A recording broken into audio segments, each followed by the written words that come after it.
தேவனை நான் ஸ்தோத்திரிக்கிறேன். உங்கள் ஒவ்வொருவரையும் ஒவ்வொருக்கும் நான் நன்றியை தெரிவித்துக் கொள்கிறேன். 2 நாட்கள் பொறுமையுடன் செய்திகளை கேட்டீர்கள். கட்டாயமாக அதை ஆசீர்வாதமாகவும் உங்களை ஊக்குவித்ததாக இருக்கும்னு சொல்லி நான் விசுவாசிக்கிறேன். தேவன் பேசுகிற தேவனாக இருக்கிறதுனால ஆண்டவரை நம்ம ஸ்தோத்திரிக்கிறோம். இல்லை, இன்று நாளிலும் ஜீவனுடைய வார்த்தையோடு நம்மளோட இடைப்பட்டே கொண்டிருக்கிறனால தேவனுக்கு நாம் ஸ்தோத்திரம் செலுத்துகிறோம். நேற்று தினத்தில் கூட நான் ஒரு சில பேரிடம் பேசுவதற்கு ஆண்டவர் எனக்கு வாய்ப்பு கொடுத்தா அதுக்காக நான் நன்றி செலுத்துகிறேன். ஒரு சில வாழ்க்கையினுடைய சாட்சிகளை கேட்க தேவன் உதவி செய்தார். எப்படி ஒவ்வொருடைய வாழ்விலும் ஆண்டவர் செயல்பட்டு வருகிறார் என்பதை ஆச்சரியத்துடன் அதை நான் யோசித்து கொள்ளவும் கேட்க எனக்கு உதவி செய்தார். எப்படியெல்லாம் நம்மளை தெரிந்து கொள்கிறார், நம்மளை அழைக்கிறார், எப்படி நம்மளை உருவாக்குகிறான்னு சொல்லி நேற்று ஒரு சில பேர்கிட்ட அந்த லஞ்ச் டைமில் பேசிட்டு இந்த சாட்சி என்னை உற்சாகப்படுத்தியது. அதுக்காக ஆண்டவரை நான் ஸ்தோத்திரிக்கிறேன். இங்கே வந்திருக்கிற ஒவ்வொருவருக்காகவும் உங்களுக்கு நன்றி. தொடர்ந்து நாம் கிறிஸ்தவ வாழ்வில் வாழும் பொழுது நிறைய டைம் யோசிப்பேன். நான் அப்படி யோசித்திருக்கேன். ஒரு முகாமுக்கு அப்புறம் ஓகே, அடுத்த முகாமுக்காக நான் காத்திருக்க வேண்டும். அதுக்கப்புறம் போய் பழைய வாழ்க்கை தான், திரும்பி பலவிதமான சோதனைகளாக அப்படி நம்ம போகிறோம். திருப்பி அடுத்த கேம்புக்காக, அடுத்த கான்ஃபரன்ஸுக்காக நம்ம காத்திருப்போம். இல்லை, ஸோ இது நம்மளோட மைண்ட் செட்டில் எப்போதுமே இருக்கும். சரி, அப்போ சரி செய்துக்கலாம், அப்புறம் மறுபடியுமாக நாம் ஆவிக்குரிய வாழ்வில் புதுப்பித்து கொள்ளலாம் அப்படின்னு சொல்கிற ஒரு எண்ணம் நம்மளுக்கு எல்லாம் வரக்கூடும். பட் கற்றுக்கொள்கிற காரியங்களை அபியாசப்படுத்தும்படியாக நம்மளுக்கு வாஞ்சியை தர வேண்டும் சொல்லி ஆண்டவர்கிட்ட கேட்போம். நிறைய நேரத்தில் எல்லாத்தையும் நம்ம கொண்டு வர போகிறதில்ல, வாழ்க்கையில் எல்லாத்தையுமே நம்ம ப்ராக்டிஸ் பண்ண போவதில்லை. பட் வாழ்க்கையில் இந்த கேட்குற 3 நாட்களில் நம்ம உள்ளம் தொடப்பட்ட ஏரியா மேபி இங்கே இல்லாட்டி கூட ரூமில் உங்களுக்கு ஆண்டவர் பேசியிருக்கக்கூடும். இல்லாட்டி உங்களோட குரூப் டிஸ்கஷன் இல்லைன்னா தனியாக நீங்கள் நேரம் செலவிடும் போது அது உங்களுக்கு ரொம்ப யூஸ்ஃபுல்லாக இருந்திருக்கும். எதுவாக இருந்தாலும் இல்லாட்டி எதாவது பாடுகிறப்ப, இப்போ கூட கடைசி பாடல் அர்த்தமுள்ள ஒரு பாடலை நம்ம கேட்டோம். இல்லை, பாடல் மூலமாக தேவன் நம்மளத்தில் இடைப்பட முடியும்.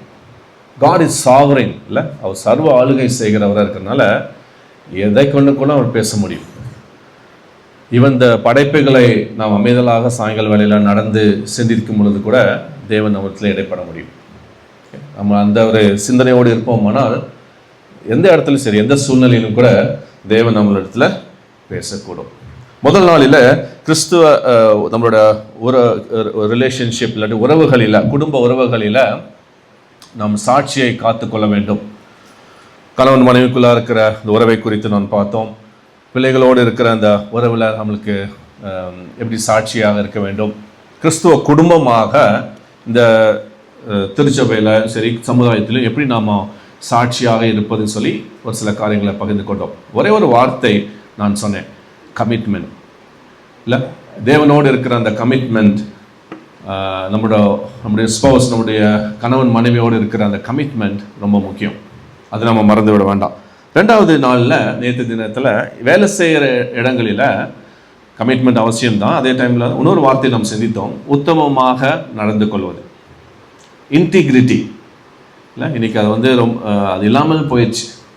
It's become a scares thing. இல்லை, இன்றைக்கி அதை எங்கே இருக்குதுன்னு சொல்லி அவங்களுக்கு தெரியல. அட்லீஸ்ட் நம்ம வாழ்க்கையில் பிரதிபலிப்போம்.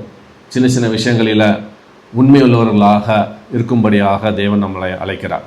இன்டிகிரிட்டி. இந்த நாளில் உபத்திரவங்கள், சோதனைகள் மத்தியில் எப்படி நம்ம சாட்சியை காத்துக்கொள்வது. ஸோ அந்த ஒரு வார்த்தை என்னென்னா பர்சீவரன்ஸ். எப்படி நாம் விசுவாசத்தில் தொடர்வது, பொறுமையுடன் எப்படி இந்த எல்லா கஷ்டங்களும் உபத்திரவத்தையும் சகித்து கொண்டு விசுவாச வாழ்வில் தொடர்ச்சியாக பொறுமையுடன் நடந்து செல்வது இன்றைக்கி நம்ம சிந்திக்க போகிறோம். பர்சீவரன்ஸ். இந்த 3 வார்த்தைகளை நம்ம ஆழமாக சிந்திப்போம். இதை மேபி மற்ற செய்திகள், மற்ற காரியங்களை மறந்து விட்டாலும் இந்த 3 வார்த்தைகள் நம்ம வீட்டில் பேசிக்கொண்டே இருக்கட்டும். இல்லை, எந்த விதமான கமிட்மெண்ட் நம்மகிட்ட இருக்குது. உத்தமம் நம்மகிட்ட ஆண்டவர் எதிர்பார்க்கிறார். இந்த பர்சீவரன்ஸ் விட்டு விடாதபடி தொடர்ச்சியாக விசுவாச வாழ்வில் தொடர்ந்து செல்ல வேண்டும் என்று சொல்லி, சோதனை காலங்களிலும் உபத்திரவ காலங்களிலும் கிறிஸ்துவ சாட்சி, Christian witness in times of trials and troublesome times. இன்னையுடைய சிந்தனைகள் அதில் தானே இருக்க போகிறது. 2 நண்பர்கள் ஒரு சாயங்கால வேளையில் அப்படியே நடந்து சென்று கொண்டிருந்தார்கள். ஒரு வாக்கிங் போகும்போது 2 பேர் பேசிக்கொண்டே இருக்கிறார்கள். அது ஒரு நபர் அப்படி பேசிக்கொண்டு போய்கொண்டே இருக்கும் பொழுது அவங்களுடைய ஆச்சரியத்துக்கு ஒரு பெரிய கற்பாறையை அவருடைய வழியில் அவர் பார்க்கிறார்கள். அது ஒரு நபர் பார்த்து சொல்கிறார், என்ன ஒரு அசிங்கமான ஒரு கற்பாறை, நம்மளோட வழியை வந்து அதை மடக்கி கொண்டு ஒரு இடைஞ்சலாக இருக்கிறதே ஒரு நபர் சொல்கிறார். அது எவ்வளோ அழுக்காக இருக்குது பாருங்கள், வெளியே எவ்வளோ பாசி பிடிச்சி எவ்வளோ அழுக்காக அசிங்கமாக இருக்கிறதுன்னு சொல்லி அவன் விவரித்து கொண்டே இருந்தான். அதை கேட்ட அந்த நண்பன், ஓகே நான் ஒத்துக்கிறேன், நீ சொல்வதெல்லாம் ஃபைன் தான், ஆனால் அதில் ஒரு அழகை நான் பார்க்கிறேன், இந்த கற்பாறை ஒரு அழகை நான் பார்க்கிறேன், எப்படி சொல்லுகிறாய் அப்படின்னு சொல்லி கேட்கும்போது அவன் சொன்னான், இல்லை ஒரு சில அழுக்குகள், நீ சொன்ன மாதிரி அழுக்குகள், சில விஷயங்களை அந்த கற்பாறையிலிருந்து அகற்றி விட்டால், இல்லாட்டி சில அசிங்கமான இருக்கிற அந்த ராக் ஷேப்லெஸ்ஸாக இருக்கிறத வந்து சிலதை செதுக்கி விட்டால் அதை ஒரு அழகாக ஒரு வடிவமாக நான் பார்க்குறேன் அப்படின்னு சொல்லும்போது அவர் சொன்னார், நான் வந்து ஏன் அப்படி சொல்ல முடியும் அப்படின்னு கேட்கும்போது அவர் சொல்கிறார், அந்த நண்பர் சொன்னார், நான் வந்து ஒரு சிற்பி, I am a sculptor, so I look at things in that perspective. நான் அந்த விதத்தில் அதை பார்க்கும் பொழுது அது ஒரு அழகாக ஒரு சிற்பமாக அதை நான் பார்க்கிறேன். தேவையில்லாத காரியங்களை நான் அகற்றிவிட்டு அதுக்கு ஒரு வடிவத்தை கொடுத்தால் அது ஒரு அழகான ஒரு சிற்பமாக அது மாறிவிடும். உலகத்தின் பார்வையில் நம்மளும் அப்படிதான் அநேக நேரத்தில் இருக்கோம். இவன் என்ன செய்ய போகிறான், இவங்க என்ன செய்ய போகிறாங்க, ஒரு யூஸ்லெஸ்ஸான ஒரு நபராக, ஒரு அழுக்கான நபராக கூட நம்மளை பார்த்து ஏளனமாக பேசக்கூடும். ஆனால் தேவனுடைய பார்வையில் நம்ம விசேஷத்தவர்கள் இல்லை. நான் ஒரு நாள் யோசித்தேன், நான்லாம் முன்னாடி போய் பேசுவேனான்னு கூட யோசித்த காலங்கள் உண்டு. பட் தேவன் நம்மளை அழைக்கும் பொழுது பலனை தருகிறார், கிருபைகளை கொடுக்கிறார். நம்ம உள்ளான வாழ்க்கையை அவர் பார்க்கிறார். இவனை கொண்டு நான் என்ன செய்ய போகிறேன், இந்த குடும்பத்தை கொண்டு நான் என்ன செய்ய போகிறேன் சொல்கிற ஒரு கண்ணோட்டத்தோடு தான் தேவன் நம்ம ஒவ்வொருவரையும் பார்த்து கொண்டு இருக்கிறார். மேபி இந்த உலகம் ஏளனமாக நம்மளை பார்க்கக்கூடும். ஒவ்வொருவரையும் வந்து இவங்கெல்லாம் என்ன செய்ய போகிறாங்க, இவங்க வந்து யூஸ்லெஸ், நிறைய அந்த வார்த்தைகள் நம்ம கேட்குறோம்ல, யூஸ்லெஸ், வர்த்லெஸ், ஒன்றுக்கும் பிரயோஜனம் இல்லாத ஒரு நபராக இருக்கிறான்னு சொல்லி கூட பேசக்கூடும். தேவனோட கரத்தில் நம்மளோட வாழ்க்கையை ஒப்பு கொடுக்கும் பொழுது அவர் சிற்பியாக நம்மளை செதுக்கும் பொழுது வழியாக தான் இருக்கும், கஷ்டமாக தான் இருக்கும். அதை விட்டு கொடுக்கும் பொழுது அவர் நம்மளை வணைந்து கொள்ள முடியும். இல்லை, ஒரு களிமண் வந்து அந்த கோயவனோட கையில் விட்டு கொடுக்கும் பொழுது தான் ஒரு அழகாக ஒரு வடிவத்தை அது வரும். இல்லை இப்படி செய்யுங்க அப்படி செய்யுங்க நம்ம ஆலோசனை சொல்லணும்னு அவசியமே இல்லை. தேவனோட கரத்தில் இதுதான் என்னோட வாழ்க்கை ஆண்டவரே, உமக்காக நான் வாழ போகிறேன், உமக்காக நான் சாட்சியாக இருக்கணும்னு சொல்லி அர்ப்பணிக்கும் பொழுது ஒரு அழகான வடிவமாக, அழகான ஒரு உருவமாக நம்மளை உருவாக்கி அவளை பயன்படுத்த முடியும். இந்த சிந்தனையோடு கூட நம்ம இந்த காலவேளையில் இந்த சிந்தனைக்குள்ளாக நம்ம செல்வோம். நீல்கிரிஸ் பகுதியில் நான் பார்த்த ஒரு காரியம் என்னென்னா, ஒரு அது மாதிரி கற்பாறைகள் இருந்த சில இடங்கள் உண்டு. அந்த கற்பாறைகளுக்கு மேலாக தண்ணீர்கள், ஸ்ட்ரீம்ஸ் அப்படியே ஓடிக்கொண்டே இருக்கும். இல்லை, நிறைய இடத்துல நீங்கள் பார்த்துருக்கலாம். மேபி நான் அந்த நீல்கிரிஸ் சைடில் நான் அதிகமாக பார்த்துருக்கிறேன். அந்த வேகமாக, அந்த ஃபோர்ஸ்ஃபுல்லாக அந்த தண்ணீர் அந்த கற்பாறைகள் மேலே போக போக போக நாள் அடைவில் அழகான கூழாங்கற்களாக அது மாறிவிடுகிறது. As what is go on the rough stones, it makes beautiful pebbles. இல்லை, அழகான கூழாங்கற்களாக அது மாறிவிடுது. அதை யோசிக்கும் பொழுது எனக்கு என்ன தோணுச்சுன்னா, நம்மளோட வாழ்விலும் இந்த மாதிரி ரஃப் பேச்சஸ் இன்றைக்கி அதிகமாக இருக்கிறது. இல்லை, இன்றைக்கி நிறைய ஏரியாஸில் நம்மளுக்கு இன்றைக்கி சரி செய்ய வேண்டிய காரணங்கள், கரடு முரடான ஏரியாஸ் வந்து நம்ம வாழ்க்கையில் இருந்து கொண்டே இருக்கிறது. ஆண்டவர்கிட்ட ஒப்பு கொடுக்கும் பொழுது, இந்த உபத்திரத்துக்குள்ளாக நாம் கடந்து செல்லும் பொழுது அதை ஆண்டவர் வந்து அதை ஸ்மூத்தாக பண்ணுகிறார். இல்லை, அதை வந்து மாற்றுகிறார், அதற்கு வடிவம் கொடுக்கிறார், அழகுபடுத்துகிறார். அது பார்ப்பதற்கும் அதை பற்றி பேசுவதற்கும் அது ஒரு மேன்மையான காரியமாக ஆண்டவர் உருவாக்குறார். இல்லை, நம்மளோட வாழ்வில் அதுதான். God changes the rough edges of our lives. நம்மளோட வாழ்க்கையில் இருக்கிற அந்த கரடுமுரடான குணங்களை செதுக்குகிற தேவனாக இருக்கிறார்.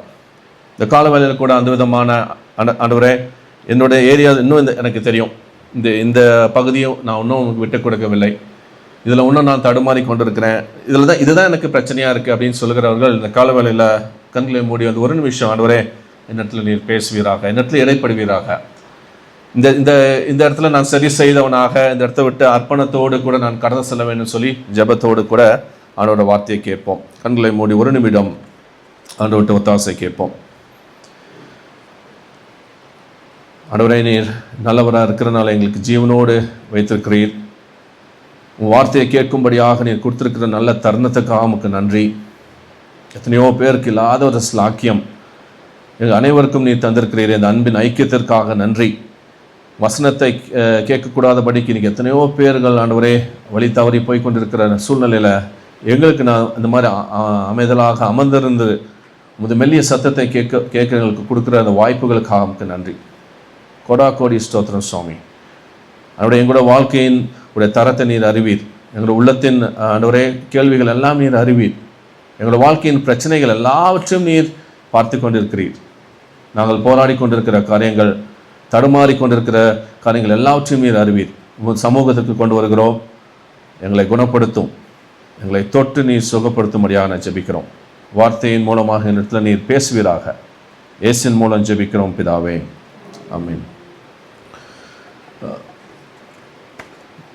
பாடுகள் நிறைந்த உலகத்தில் தான் நாம் வாழ்ந்து கொண்டிருக்கிறோம்.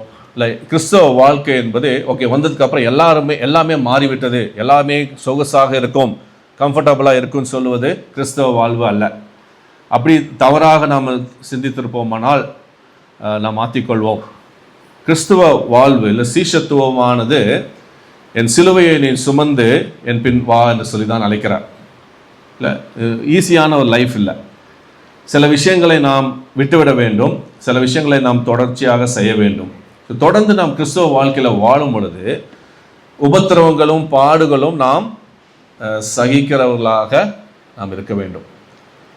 பவுல் அதை எழுதுகிறார். இல்லை, நிறைய பேர் அதை யாக்கோபு நம்ம பார்க்க போகிறோம், பேதுருவின் வசனத்தை பார்க்க போகிறோம். அவங்கெல்லாம் சொல்லுகிற அந்த வார்த்தை என்னென்னா, மகிழ்ச்சியாக இருங்க, சந்தோஷமாக இருங்க அப்படின்னு சொல்லி தான் அந்த வார்த்தையை பதத்தை அவங்க யூஸ் பண்ணுறாங்க. ஆரம்ப நாட்டில் அதை யோசிக்கும் பொழுது அது எப்படி முடியும்? உபத்திரம் கஷ்டம்னு வரும்போது நேச்சுரலாக வர ரெஸ்பான்ஸ் என்ன?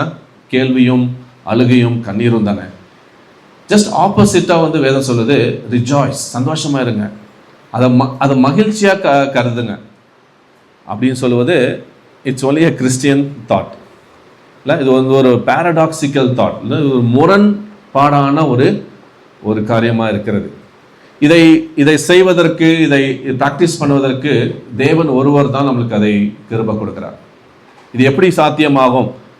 பழைய வாழ்ந்த கிறிஸ்தவரோட வாழ்க்கையில், மிஷினரியோட வாழ்க்கையில் நீங்கள் போய் கேட்டுங்க, எப்படி நீங்கள் உபத்திரவத்தில், பிரச்சனைகளில், கண்ணீர் வேதனையில் சந்தோஷமாக இருந்தீங்கன்னு சொல்லுவாங்க. தேவன் கொடுத்த கிருபை தான் சொல்லுவாங்க. இல்லை, இது அதோட இது எப்படி எக்ஸ்பிளைன் பண்ணுவதுன்னு சொல்லுது. வாழ்க்கையில் நம்மளோட அனுபவமாக இது இருக்கிறது.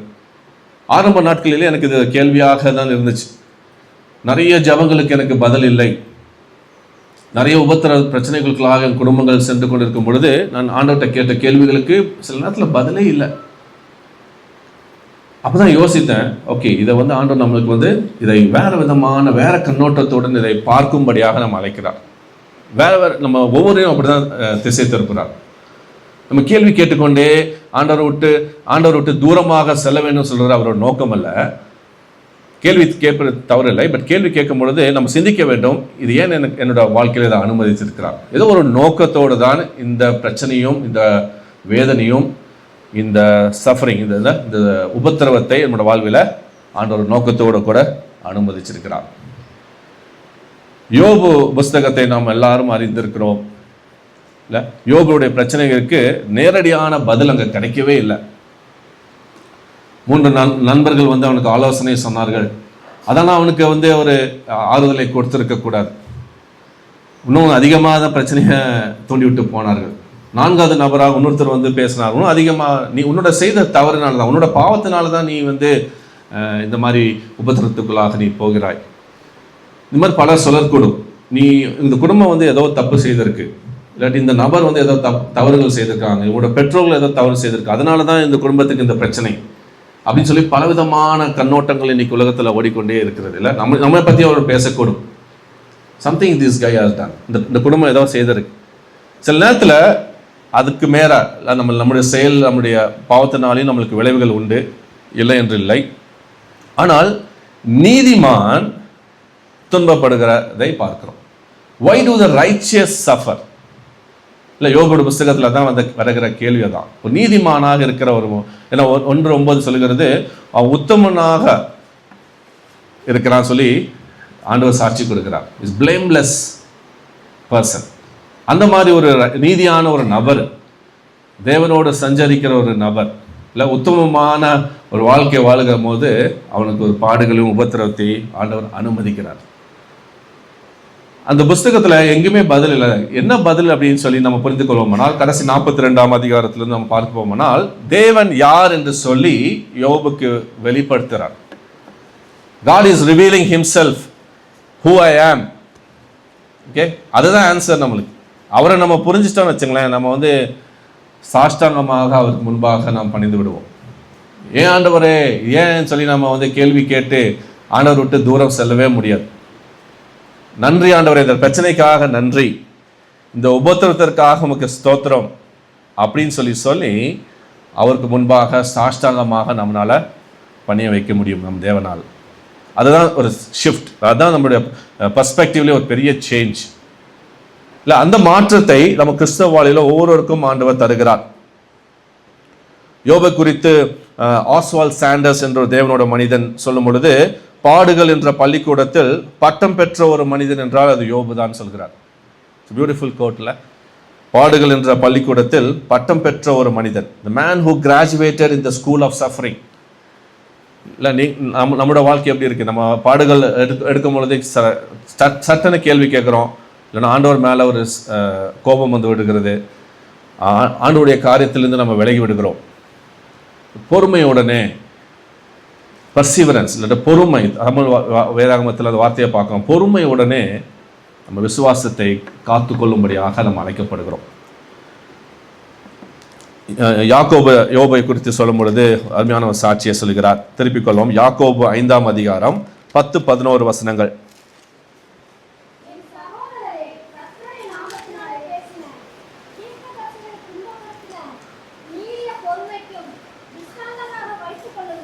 நீடிய பொறுமைக்காகவும் திஷ்டாங்கத்துக்காகவும் வைத்துக் கொள்ளுங்க சொல்லிட்டு 11ஆம் வசனம், பொறுமையா இருக்கிறவர்கள் யாரு? பாக்கியவான்களாக நாம் சொல்கிறோம். யோபின் பொறுமையை குறித்து நீங்க கேள்விப்பட்டிருக்கீங்க.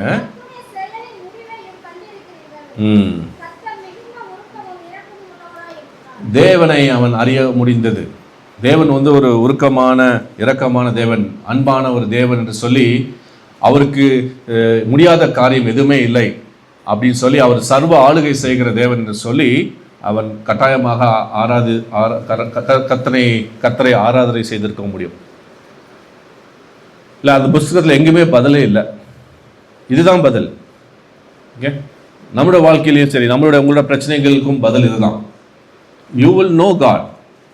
பிரச்சனைகளுக்காக செல்லும் பொழுது நீங்கள் தேவனை அறிந்து விடுவீர்கள். தேவன் யார் என்று சொல்லி உங்களுக்குள்ளாகவே ஒரு கேள்வி எழுப்பப்படும். ஆண்டவரே, நீங்கள் எங்கே இருக்கீங்க? நீங்கள் யார்? உங்களுக்கு நிறைய பேர் சொல்லுவாங்க, உங்களுக்கு கண்ணு இல்லையா? நீங்கள் பார்க்கறது இல்லையா அந்த விஷயத்த?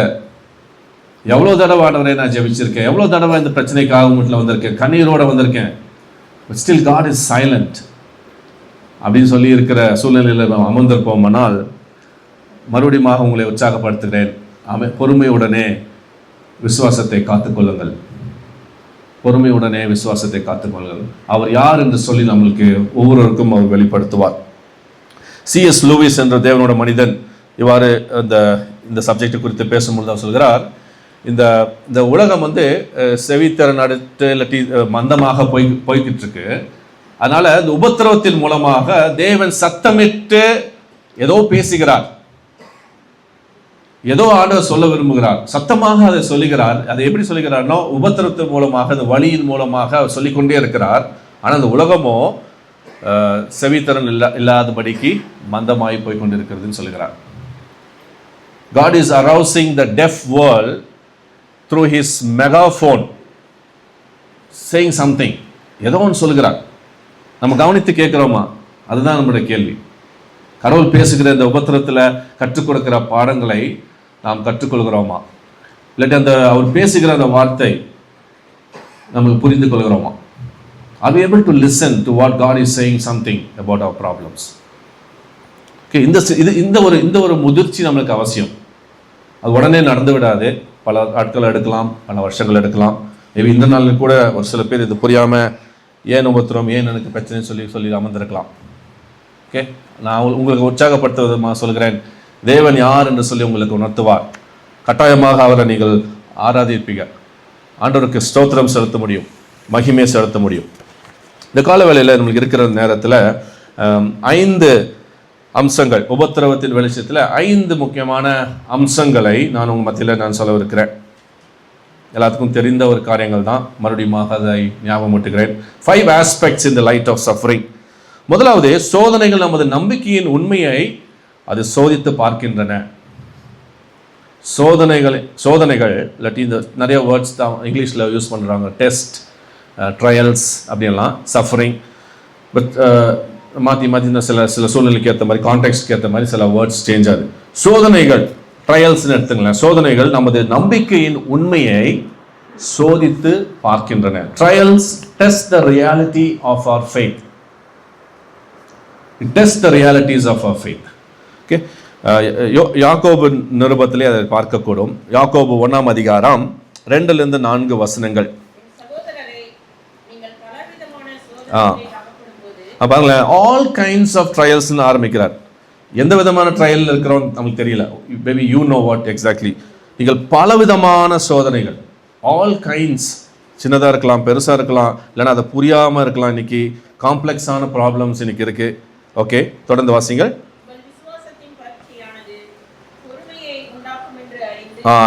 எதை உருவாக்கிறது? பரீட்சையானது பொறுமையை ஆக்கும் என்று அறிந்து. இங்கே பாருங்க, இவரு யாக்கோபு என்ன சொல்றாரு? பிரச்சனை எல்லாம் சோர்ந்து தானே போகணும், இல்லாட்டி பல விதமான சோதனைக்குள்ள போகும்போது எல்லாம் முடிஞ்சதுன்னு சொல்லி தானே உட்காரணும். அப்படி இல்லாமல் அவர் என்ன சொல்றாரு? இதை நீங்க எப்படி கன்சிடர் பண்ணணும்னா, consider it all pure Joy அப்படின்றார். இது மிகுந்த சந்தோஷமாக எண்ணுங்கள் அப்படின்றார். இல்லை, this is what the Christian perspective is towards suffering. இல்லை, மிகுந்த சந்தோஷமாக எண்ணுங்கள். ஓகே, 4ஆம் வசனம்.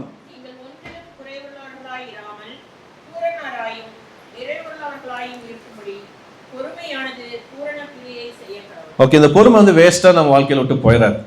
It will do its work. அது தன் கிரியையை அது செய்யும். என்ன கிரியை செய்யும்? பொறுமை பூரண கிரியையை செய்ய கடவுள். பவுல் வந்து ரோமர் நிருபத்தில் 5ஆம் அதிகாரத்தில் சொல்கிறார், this perseverance will develop your character. அந்த குணத்தை உங்களுக்குள்ளாக, அந்த பொறுமை வந்து உங்களுக்குள்ள ஒரு குணத்தை உண்டு பண்ணுகிறது. அது வீணாக போவதில்லை. நம்ம சந்திக்கிற பிரச்சனைகள், நம்ம வாழ்க்கையில் போகிற அந்த உபத்திரவங்கள், சோதனைகள் ஒரு நாளுமே அது பிரயோஜனமற்று காரணம் இல்லாமல் ஆண்டவர் நம்ம வாழ்க்கையில் அனுபவிக்கவில்லை. God has allowed it with purpose. Okay, அந்த சிந்தனையோடு கூட ஆண்டவரே, இது what is that for me? நம்மளை சோதிக்கிறார். faith will be tested. இன்னைக்கு நம்ம பார்க்குறோம், நம்ம டயர்ஸ் எல்லாம் உருவாக்குறாங்க. நிறைய மேனுஃபேக்சரிங் கம்பெனிஸ் வந்து டயர்ஸை உருவாக்குறாங்க. அழகான டயர்ஸ் நிறைய டிஃப்ரெண்ட் பிராண்ட்ஸ்ல வருது. அதெல்லாம் உருவாக்கி கொண்டு அவர்கள் ரேப் பண்ணி, ஓகே, ஷோகேஸில், ஷோரூமில் வந்து வைப்பதற்காக அவர்கள் வைக்கவில்லை. Tyres are made for the tough roads. இல்லை, கஷ்டமான கரடுமுரடான பாதைகளுக்கு அந்த டயர் ஆனது செல்ல வேண்டும். அதில் போனாதான் அதோட பயன் இருக்குன்னு சொல்வதற்காக தான் அது உருவாக்கப்பட்டது. Tyres are made for that. ஒரு கப்பல் எடுத்துங்க, ஒரு கப்பல் எடுத்து ரொம்ப அழகான ஒரு கப்பலை செய்து, ஓகே, அது சேஃபாக இருக்கு, ஹார்பரில் அங்கே நிறுத்திடலாம் அப்படின்னு சொல்லி நிறுத்தி வைப்பதற்காக அது உண்டாக்கப்படவில்லை. அது சென்று அது வந்து அந்த ஸ்டார்ம்ஸை சந்திக்கணும், கடல்களில் இருக்கிற அந்த புயல்களை அதை மேற்கொள்ள வேண்டும், சந்திக்க வேண்டும் சொல்வதற்காக தான் அதை உருவாக்கப்பட்டிருக்கிறாங்க. நிறைய நேரத்தில் நம்ம வாழ்க்கை குறித்து யோசிக்கும் போது, ஐயோ, எதுக்கு இந்த பிரச்சனை, ஏன் எல்லாமே பிரச்சனையே இல்லாமல் அமைதியாகவே இருந்தால் நல்லா இருக்குமே சொல்லி நம்ம சிந்திப்பது உண்டு. அப்படி கிறிஸ்தவ வாழ்க்கை இல்லை. faith will be tested. அந்த ட்ரையல்ஸ் நம்ம எதை எக்ஸ்போஸ் பண்ணுதுன்னா, நம்மளுக்குள்ள இருக்கிற அந்த பயங்களையும் யாரை நாம் சார்ந்திருப்போம் சொல்வதையும் அதை வெளிக்காட்டுகிறது. What it exposures? இந்த மாதிரி சூழ்நிலையில் இந்த ட்ரையல்ஸ் வந்து எதை எக்ஸ்போஸ் பண்ணதுன்னா, எதை வெளிக்காட்டுகிறதுனா, நமக்குள்ள இருக்கிற அந்த பயங்கள், நம்ம எதை குறித்து பயந்து கொண்டிருக்கிறோமா, பிரச்சனையை குறித்து பயந்து கொண்டிருக்கிறோமா, மனிதர்களை குறித்து பயந்து கொண்டிருக்கிறோமா, சூழ்நிலைகளை குறித்து பயந்து கொண்டிருக்கிறோமா. இட் எக்ஸ்போசஸ் யாரை நீங்க சார்ந்திருக்கீங்க. அதான் சொல்லுவாங்க, if you really fear God you will not fear anyone. தேவனுக்கு பயப்படுவீர்களானால் ஒருவருக்கும் பயப்படணும்னு அவசியமே இல்லை. இல்லை. பட் நிறைய நேரத்தில் நம்மளுக்கு பயங்க. ஐயோ என்ன நடந்து விடுமோ, எக்ஸாம் வந்தால் பயம், மேரேஜ்னா ஒரு பயம். என்னோட நண்பன் எனக்கு நல்ல ஞாபகம் இருக்குது, மேரேஜாக என்கேஜ்மெண்ட் ஆயிடுச்சு, மேரேஜ்க்கு முன்னாடி என்கேஜ்மெண்ட் ஆயிடுச்சு. அவனுக்கு ஒரே பயம், நான் திருமணமே செய்ய மாட்டேன் அப்படின்னு சொல்லி அவன் இருந்த சூழ்நிலையில் அவனை கூட்டிகிட்டு ஒட்டஞ்சத்தத்தில் இருக்கிற ஒரு மிஷன் ஹாஸ்பிட்டலுக்கு சென்று அங்கே ஒரு மேரேஜ் கவுன்சிலரை சந்தித்து பேசி ஜெபித்து விட்டு கொண்டு வந்ததுக்கு அப்புறம் ஹி பிகேம் ஆல்ரைட். அதுக்கப்புறம் ஓகே திருமணம் செய்து இன்னைக்கு சந்தோஷமாக இருக்கிறாங்க. ஏன் என்று சொல்லி கேட்டால் பயம். How will I live with this person, how எப்படி இருக்க போகுது என்னோட வாழ்க்கை, இந்த வேலை ஜாப் எடுப்பதற்கு நம்மளுக்கு பயம், இது எப்படி இருக்க போகுது, சில இடத்துக்கு நம்மளுக்கு போஸ்டிங் போடுறாங்க, எப்படி இருக்க போகுது ஒரு பயம். ஃபெய்த்தை இல்லாத ஒரு வாழ்க்கையாக தான் நம்ம வாழ்க்கை சென்று கொண்டு இருக்குது. Faith will be tested and this trials will expose our fears and யாரை நம்ம சார்ந்து இருக்கிறோம்னு சொல்வதை அது வெளிக்காட்டுகிறது. மூணாவது காரியம் அதில் நம்ம சிந்திக்கிறதுனா, தேவன் நம்முடைய குணத்தை ரிஃபைன் பண்ணிகிட்டே இருக்கிறார். Is refining strengthening our character. இல்லை பொறுமை வந்து டக்குன்னு வந்துடாது. அதான் ஒருத்தர் ஜெபிச்சார், ஆண்டவரே எனக்கு பொறுமையை தாங்க, பட் இப்போவே தாங்க. அது பொறுமை இல்லை. இல்லை, பொறுமை என்பது காத்திருப்பது, ஆண்டவர் சமூகத்தில் காத்திருப்பது. Faith will be tested. கடைசியாக உங்களோட விசுவாசம் எப்போ சோதிக்கப்பட்டிருக்கு, இல்லை உபத்திரவத்தை எப்படி நீங்கள் கன்சிடர் பண்ணியிருக்கீங்க, உபத்திரத்துக்குள்ளாக செல்லும் பொழுது உங்களுடைய உணர்வுகள் எப்படி இருக்கு, கடவுள் மேலே வெறுப்பு வருகிறதா, கடவுளை நீங்கள் நேசிக்க முடிகிறதா அந்த நேரத்தில், இல்லை கடவுளை விட்டு தூரமாக சென்று கொண்டிருக்கிறீங்களா? மேபி இன்னைக்கு கூட சில பேர், ஏன் எனக்கு இத்தனை வருஷமாக நான் செய்கிற ஜபங்களுக்கு இன்னும் பதிலே இல்லை. there is some reason for that. சரியா? சில நேரத்தில் எனக்கு அது ஆன்சர் என்னன்னு சொல்லி நீங்கள் தான் கடவுள்கிட்ட கேட்கணும். பட் அவர் வெளிப்படுத்துவார், உங்கள்கிட்ட பேசக்கூடும். அவர் வசனத்தின் மூலமாக இன்னைக்கு அவர் பேசுகிறார். Okay, so faith will be tested. So இதை அனுமதிங்க. இந்த மாதிரி சூழ்நிலைக்குள்ளாக போகும்பொழுது ஓகே லார்ட் தேங்க்யூ, இது மூலமாக எனக்கு கற்றுக் கொடுக்குற காரியங்கள் என்னன்னு சொல்லி நம்ம ஆண்டவர்கிட்ட கேட்போம். ரெண்டாவது அம்சம் என்னென்றால், சோதனைகளுக்கு நமது பதில்களே நமது சாட்சியாக மாறுகிறது. how we respond, நேற்று கூட அதுதான் நான் சொல்லி கொண்டு இருக்கிறேன். நம்ம ரெஸ்பாண்ட் பண்ணுகிறோம், react பண்ணுறோம்ல, our response to trials becomes a witness. சோதனைகளுக்கு நமது பதில்களே நமது சாட்சியாக மாறுகிறது. பவுலோட வாழ்க்கையில் அதை நம்ம பார்க்குறோம். ஊழியத்தில் செல்லும் பொழுது பலவிதமான பிரச்சனைகள், இல்லை எல்லாரும் அவனை ஏற்றுக்கொள்ளவில்லை. அவன் கேட்குற செய்திகளுக்கு அப்போஸ்தலர் நடவடிக்கை 16 ஒரு சம்பவத்தை நாம் பார்க்கிறோம். அப்போஸ்தலர் நடவடிக்கை புஸ்தகம் 16ஆம் அதிகாரத்தில் 22 25 வரைக்கும் ஒரு சம்பவத்தை பார்க்கிறோம். அவனோட உபத்திரப்பட சிறைச்சாலைக்குள்ளாக அடைக்கப்படுகிறான். பவுலும் சீலாவும் சேர்ந்து அவ்வளோதான், வாழ்க்கையும் முடிஞ்சிச்சு, நம்ம ஊழியமே முடிஞ்சதுன்னு சொல்லி கண்ணீரோடு உட்காந்து அவங்க அழுந்துட்டு இருக்கலாங்க. அங்கே வருஷம் சொல்லுகிறது 25வது வருஷம் சொல்லுகிறது, அவர்கள் ஆண்டவரை துதித்து கொண்டிருந்தாங்க. வாசிங்களேன் 22. ஓகே, அந்த மாதிரி இருக்கும் பொழுது அவங்களோட ரெஸ்பான்ஸ் பாருங்களேன். நடுராத்திரியிலே பவுலும் சீலாவும் ஜெபம் பண்றாங்க. நிறைய பேர் சஃபரிங்னாலே ப்ரேயர் இருக்காதுங்க. ஜெபமா எதுக்கு நம்ம ஜெபிக்கணும்? படிக்க பாருங்க, ஜெபம் பண்ணி தேவனை துதித்து பாடினார்கள். நெக்ஸ்ட் லெவல் அது, praising and joyfully praising and worshipping God. Okay, இது அவங்க மட்டும் தான், அவங்களுக்கு தான் விட்னஸ் இல்லை. அதை யார் பார்க்குறா பாருங்களேன். வாசிங்க தொடர்ந்து. காவலில் வைக்கப்பட்டவர்கள் அதை கேட்டுக்கொண்டிருந்தார்கள். See, this is what the witness is. நம்ம பிரச்சனையை குறித்து ஓடிக்கொண்டு ஐயோ எனக்கு இதெல்லாம் முடிஞ்சிச்சு அப்படின்னு சொல்லி நம்ம கண்ணீரோடு இருக்கிறதை பார்த்தா இன்னைக்கு நம்ம சாட்சி இல்லை. அது வேதனைகள் இருக்குதா செய்யுது, பிரச்சனைகள் இருக்குதுன்னா அது மத்தியில் தேவன் மேல் நம்ம வைத்திருக்கிற அந்த ஆழமான விசுவாசம், தேவனை எப்படி நான் சார்ந்து கொண்டிருக்கிறேன், என்னால் ஜெபிக்க முடியுதா, என்னால் ஆண்டவரை துதிக்க முடியுதா, இதெல்லாம் ஆண்டவர் மற்றவர்கள் பார்த்து கொண்டே தான் இருக்கிறார்கள். முக்கியமாக சபை மக்கள் சபையாக நம்மளை பார்க்கிறார்கள். நிறைய ஃபேமிலிஸில் சில பிரச்சனைன்னு சொல்லி வந்தாலே அவங்க சபைக்கு வருவதை முதலாவது ஸ்டாப் பண்ணிடுவாங்க. ரெண்டாவது கடவுளத்தில் பேசுவதையும் வேதத்தை தூரமாக வைத்து விடுவார்கள். இதுதான் நம்ம கொடுக்குற நேச்சுரல் ரெஸ்பான்ஸ் இல்லை. பட் அதை செய்யாதபடிக்கு தேவன் நம்மளை எப்படி அழைக்கிறார்னா, நீ என்னண்ட அந்த நேரத்தில் வா. என்னோட ரெஸ்பான்ஸ் மற்றவர்களுக்கு சாட்சியாக இருக்கணும். மற்றவங்கெல்லாம் கேட்கணும், எப்படி உன்னால் முடிகிறது, எப்படி இந்த சூழ்நிலைகளை உங்களால் இப்படி பேச முடிகிறது, இப்படி செய்ய முடிகிறது சொல்லி மற்றவர்கள் நம்மளை பார்த்து யோசிக்க வேண்டும். இது தானியேலை பற்றி நான் சொல்லிக் கொண்டிருந்தேன். தானியேலுடைய ஃப்ரெண்ட்ஸ் ஷாத்ராக், மேஷாக், அபேத்நேகோ, இவர்கள் அந்த சிலைக்கு முன்பாக நேபுகாத்நேசர் நீ வணங்கி ஆராதிக்க வேண்டும் சொல்லி அவன் சொன்ன பொழுது, நான் யாரையும் நாங்கள் வணங்க மாட்டோம், we will worship only our God அப்படின்னு சொல்லும் பொழுது, ஓகே உங்களுக்கு தண்டனை, உங்களை தூக்கி போடுறேன் பாரு அப்படின்னு சொல்லி எரியிற நெருப்பில் அவங்கள தூக்கி போட்டாங்க. அவங்க நினச்சா ஒரே நிமிஷத்தில் they will be burnt up. இப்போ தேவன் அவங்கள விசேஷ விதமாக அவளை பாதுகாக்கிறார். அவங்களுக்கே ஆச்சரியம், அவங்கள 3 பேராக போட்ட 4 பேராக இருக்கிறாங்களே அங்கே. தேவன் அங்கே மத்தியில் பிரசன்னமாக இருந்து அவளை அந்த உபத்திரவத்தில் அவளை கூட இருந்து அவளை தப்பு வைக்கிறார் தேவனாக இருக்கிறார். ஆனால் அந்த நேபுகாத்நேசர் சொல்கிறார், தானியேலின் தேவன் ஜீவனுள்ள தேவன், தானியேலுடைய தேவன் உண்மையுள்ள தேவன் சொல்லி நேபுகாத்நேசர் அறிக்கை செய்வதை நாம் பார்க்கிறோம். புறஜாதிகள் நம்மளை பார்த்து கொண்டிருக்கும் பொழுது நம்ம அவளுக்கு முன்பாக நம்மளுடைய கிறிஸ்தவ வாழ்க்கையில் உபத்திரத்தில் நம்ம இருக்கிற நம்மளோட ரெஸ்பான்ஸ், நம்மளுடைய பதில் எப்படி இருக்குன்னு சொல்லி பார்த்து கொண்டு இருக்கிறார்கள். அதன் அடிப்படையில் அவர்களும் தேவனை விசுவாசிக்க கூடும். அதன் அடிப்படையில் அவர்களும் இந்த ஜீவனுள்ள தேவன் சொல்லி அவர்களும் அறிக்கை செய்ய முடியும். இதுதான் விட்னஸ், இதுதான் சாட்சியின் வாழ்க்கை. ஏதோ பைபிளில் தூக்கி நம்ம சர்ச்சுக்கு சண்டே வருவது சாட்சி இல்லை.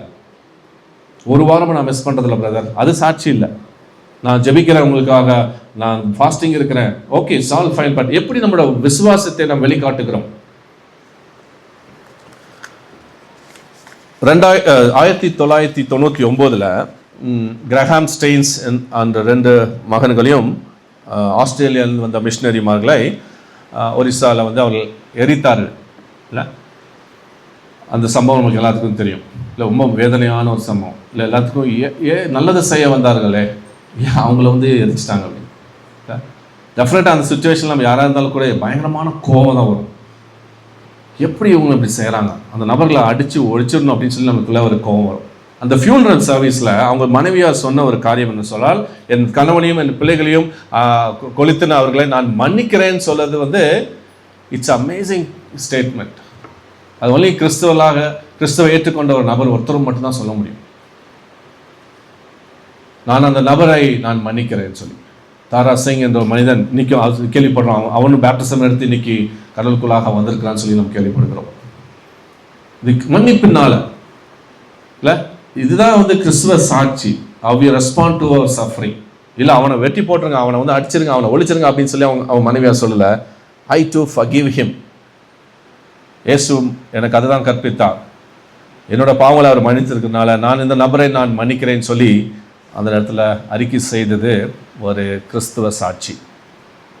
யோசித்து பாருங்களேன், உங்கள் சம்பவத்தில், வாழ்க்கையின் சம்பவத்தில் நம்ம கடந்து வரும்பொழுது எவ்வளோ தடவை ஆண்டவரை கேள்வி கேட்டு மறுதளிச்சிருக்கிறோம், ஆண்டவர் விட்டு பின்வாங்கி நம்ம சென்றிருக்கிறோம், ஆண்டவர் விட்டு தூரமாக நாம் சென்றிருக்கிறோம். இதெல்லாம் தான் நம்மளுடைய ரெஸ்பான்ஸ். நம்ம இன்னைக்கு செய்ய வேண்டிய பதில் என்னென்னா, ஆண்டவரே நீ இதை அனுமதிச்சிருக்கிற இந்த காரியங்கள், இது மூலமாக எப்படி நான் உண்மையை மகிமைப்படுத்த வேண்டும் சாமி அப்படின்னு சொல்லி சிந்திக்க வேண்டும். நம்ம 3வது காரியம், உபத்திரவத்தில் நாம் நம்பிக்கை கொள்ளும் பொழுது மற்றவர்களை கிறிஸ்துவண்டை அதை வழிகாட்ட முடியும். Hope in suffering points others to Christ. இல்லை, இது நம்ம மட்டும் செய்கிற ஒரு செயல் இல்லை. இது செய்யும் பொழுது என்ன நடக்கிறதுனா, hope in suffering points others to Christ. உபத்திரவத்தில் நாம் நம்பிக்கை கொள்ளும் பொழுது மற்றவர்களை கிறிஸ்துவண்டை அது வழிகாட்ட முடியும். 1 பேதுரு 1ஆம் அதிகாரம் 6-7 வசனங்களை பார்ப்போம். எஸ், இங்கேயும் பேதுரு என்ன சொல்றாரு, துக்கித்து நீங்க எல்லாம் முடிஞ்சிச்சுன்னு சொல்லி உட்காராதீங்க. என்ன சொல்றாரு, இதுலயும் சந்தோஷப்படுங்க அப்படின்னு சொல்லி, கிரேட்லி ரிஜாய்ஸ் அப்படின்னு சொல்லி ஆங்கில பைபிள் இருக்கு. Greatly rejoice. ஓகே, 6ஆம் வசனம். ஓகே, வாசிங்க சிஸ்டர். இப்பொழுது கொஞ்ச காலம் பலவிதமான சோதனைகளினாலே துக்கப்படுவீர்கள். அந்த கொஞ்ச காலம் எவ்வளோ காலம் நமக்கு தெரியாது. Okay, only God knows that the short time that he allows. இல்லை, மேபி வாழ்க்கை முழுசுமே கூட ஒரு சில பேருக்கு இருக்குது பிரச்சனைகள். இல்லை, அது கொஞ்ச காலம், மேபி இந்த உலகத்தில் வாழ்கிற இந்த கொஞ்ச காலத்தை பேதுரு குறிப்பிடுகிறார். ஓகே, 7ஆம் வசனம்.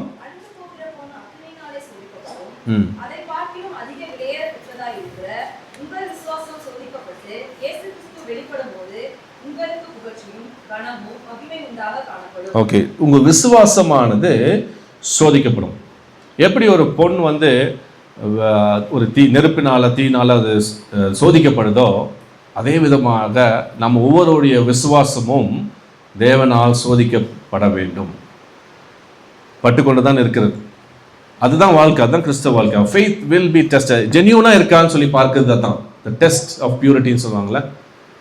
ஃபயரில் போட்டால் தான் தெரியும் கோல்டை, ஓகே அது வந்து உண்மையான தரத்தில் இருக்கா இல்லையான்னு சொல்லி.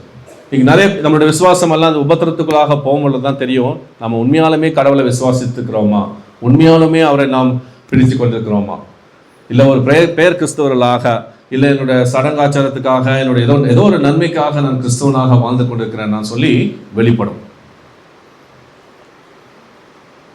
ஜில் பிரிஸ்கோ அப்படின்னு சொல்கிற ஒரு author, she writes book faith enough to finish அப்படின்றாங்க. அந்த புஸ்தகம் பேர் ஃபெய்த் இனஃப் டு ஃபினிஷ். நம்ம வாழ்க்கையை முடிப்பதற்கு விசுவாசமே போதும் அப்படின்னு சொல்கிற ஒரு புஸ்தகம், ஒரு அருமையான புஸ்தகம், ஒரு நைஸ் டிவோஷனல் புக். அந்த புக்கில் நான் 3 வார்த்தைகள் எனக்கு ரொம்ப கவரப்பட்டது. ஓகே, அது என்ன சொல்கிறேன்னா, கட்டாய விசுவாசமானது சோதனைக்குள்ளாக அது செல்லும். முதல் ஃபெய்த் டிஸ்ட்ரெஸ் அப்படின்றாங்க. Faith will B distressed. விசுவாசம் கட்டாயமாக சோதிக்கப்படும். ஓகே, அதுதான் கிறிஸ்தவ வாழ்க்கை. நம்ம சொல்லிக் கொண்டதில்லை, அது நிறைய உதாரணங்கள் சொல்லி அவர் சொல்கிறார். ஃபெய்த் டிஸ்ட்ரெஸ் செகண்ட் லெவல்ஸ் இருக்காது. அந்த லெவல் வந்து டிஸ்ட்ரெஸ்க்கு அப்புறம் என்ன செய்கிறாருன்னா, the faith will be developed. நம்ம அது கஷ்டமாக தான் இருக்குது, ஆனால் அதை எக்ஸசைஸ் பண்ண என்ன நடக்குது, இந்த விசுவாசம் வந்து உறுதியாகி கட்டப்படுகிறது. Faith is developed. டிஸ்ட்ரெஸ் இருக்குது, then it is developed. Develop ஆகும்போது என்ன பயன், what is the use Lord அப்படின்னு சொல்லி நம்ம கேட்கலாம். அந்த ஜில் பிரிஸ்கோ அவங்க சொல்கிறாங்க, faith that is distress developed, faith will be displayed. இந்த விசுவாசமானது எல்லாருக்கும் அது காண்பிக்கப்படும். ஆச்சரியமாக இருக்குல்ல, ஃபெய்த் வில் பி டிஸ்பிளேட். உங்களுடைய விசுவாசமும் என்னுடைய விசுவாசமும் அந்த உலகத்துக்கு வந்து ஆண்டவர் டிஸ்பிளே பண்ணுறார். You see that brings praise, glory and honor. பவுல் பேதுரு இங்கே சொல்கிற விதமாக 7ஆம் வசனத்தில் சொல்ற மாதிரி துதியும் கனமும் மகிமையும் கொண்டு வருகிறது. யூ see, அப்படியே எல்லாமே போயிடுச்சு முடிஞ்சிச்சு அப்படின்னு சொல்லல, உங்களோட உபத்திரவத்தினால இந்த டிஸ்ட்ரெஸ்னால என்ன ஆண்டவர் டெவலப் பண்றார், விசுவாசத்தை உறுதிப்படுத்தி அதை வளர்க்க செய்கிறார். அதை மற்றவர்களுக்கு அதை வெளிப்படையாக அதை காட்டுகிறார். ஆபிரகாமோட வாழ்க்கையில அது நடந்தது. ஆதியாகமம் 22ஆம் அதிகாரத்தில் 1ஆம் வசனம் இவ்வாறு சொல்கிறது, God tested Abraham. தேவன் ஆபிரகாமை சோதித்தார். I think that's the first time in the Bible word is used, test, சோதனை. God will never tempt us. நிறைய பேர் வந்து ஓகே கடவுள் சோதனை சொல்லும்போது டெம்ப்ட் பண்றார் அப்படின்னு சொல்லலாம் தவிர, God will not tempt us. God can test us. யாக்கோபு தான் சொல்லுது, யாக்கோபு 1:13 சொல்கிறார், கடவுள் ஒருவரையும் அவர் சோதிக்க மாட்டார். God will never tempt us, but God can test us. பரீட்சைக்க முடியும், நம்மளுடைய விசுவாசத்தை தேவனால் பரீட்சிக்க முடியும். ஓகே, ஸோ என்ன பரீட்சை, எவ்வளோ நாள் காத்திருந்த ஆபிரகாம் சாரா ஒரு குழந்தையை பெறுகிறார்கள். அந்த குழந்தையை எனக்கு நீ பலி செலுத்த வேண்டும் சொல்லி கொடுக்கிறார். என்ன ஒரு அநியாயம் அது. After long years they waited. God says, give me that child. அந்த மகனை எனக்காக நீ பலி. ஓகே ஆண்டவரே, I obey. நீங்க சொல்லிட்டீங்க, அதனால நான் கீழ்ப்படுகிறேன் சொல்லி 22ஆம் அதிகாரம் ரொம்ப அருமையான ஒரு அதிகாரம். காலையிலேயே அவனை கழுதை மேலே ஏற்றிக்கொண்டு விறகெல்லாம் எடுத்துட்டு அவன் செல்கிறான். அந்த மோரியா மலைக்கு சென்று அந்த இடத்துல தகன பலியாக அவனை ஒப்பு கொடுக்குற அந்த வேலையில் அப்போக்குள்ள அவனுக்கு ஒரு டவுட் வரல, ஒரு கேள்விகள். ஏன் ஆண்டவரே இத்தனை வருஷமாக கேட்டு கொடுத்த பையனை ஏன் நீங்கள் கேட்குறீங்க, உங்களுக்கு ஒரு ஏதாச்சும் ஒரு நியாயம் இருக்கு அதில், இவ்வளோ வருஷங்கள் கழிச்சு எங்களுக்கு கொடுத்தீங்களே, இப்போ அந்த அந்த அந்த ஈவை நீங்கள் கேட்குறீங்களா, அந்த ஈசாக்கு நீங்கள் கேட்குறீங்களேன்னு சொல்லி அவன் ஒரு கேள்வியும் ஆண்டவர்கிட்ட கேட்கல. பலி செலுத்துகிற அந்த கடைசி வேலையில் ஆண்டவர் இடைப்படுகிறதை பார்க்குறோம். ஐம் கிவிங் யூ, உனக்கு பலி செலுத்தும்படியாக நான் அங்கே ஆட்டை வைத்திருக்கிறேன்னு சொல்கிறான். அது இவன் நம்ம புதிய ஏற்பாட்டில் கிறிஸ்து நம்மளுக்காக தியாகமாக தம்மையே ஜீவபலியாக கொடுத்ததுக்கு ஒரு மாதிரியாக அது இருக்கிறது. It's a typology for what Christ has sacrificed for each one of us on the Calvary. சிலுவையில் நம்ம ஒவ்வொருவருக்கும் தியாகமாக தன்னையே கொடுத்துருக்கிற, பலியாக கொடுத்துருக்கிற குமாரனுக்கு ஒரு மாதிரியாக ஆபிரகாமோட வாழ்க்கை அங்கே இருக்கிறதை நாம் பார்க்கிறோம். You see, faith is displayed. அதனால்தான் ரோமர் 4 பவுல் சொல்கிறார், இவர் தான் ஆபிரகாம் தான் விசுவாசத்தின் தகப்பன் சொல்றார்.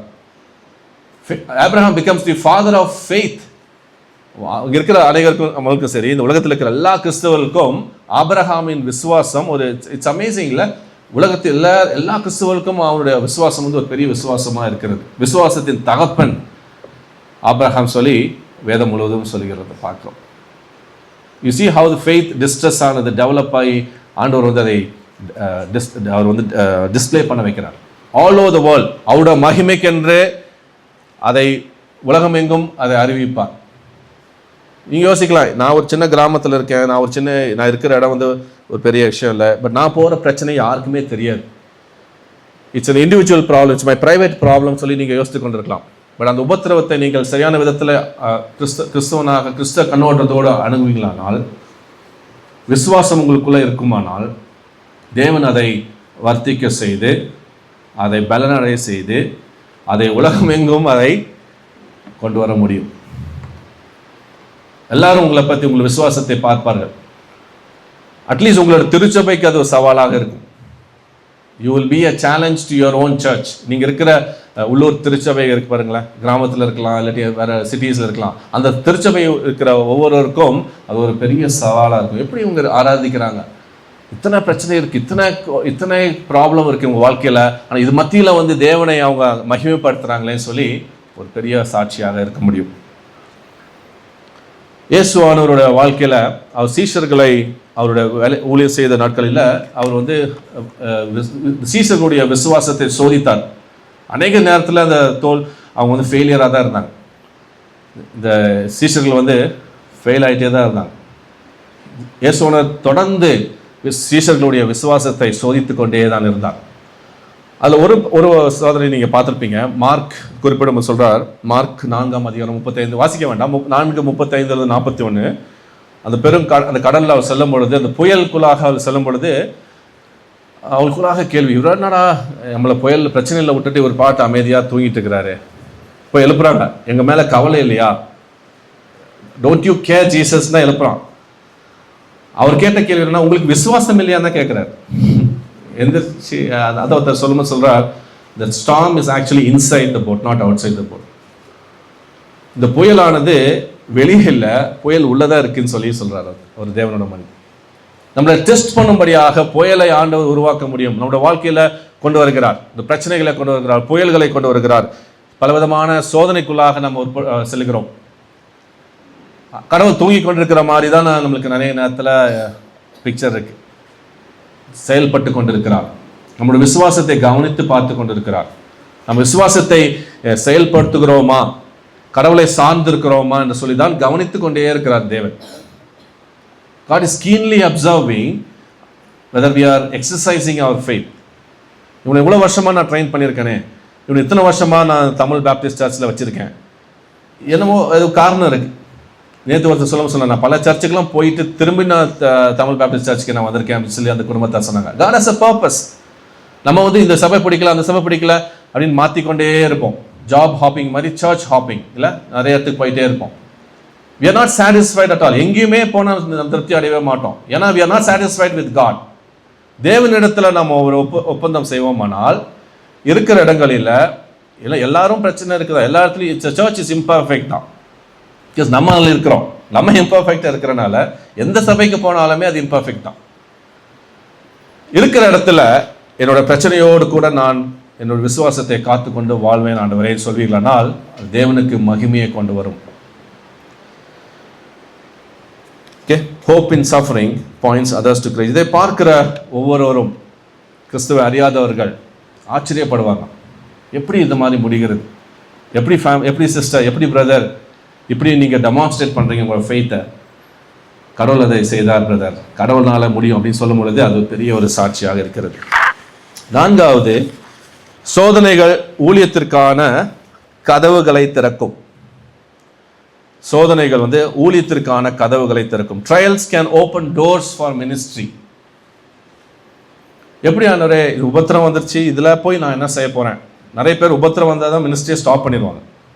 பட் நான் என்ன சொல்கிற பாயிண்ட் என்னன்னா, trials can open the doors for ministry.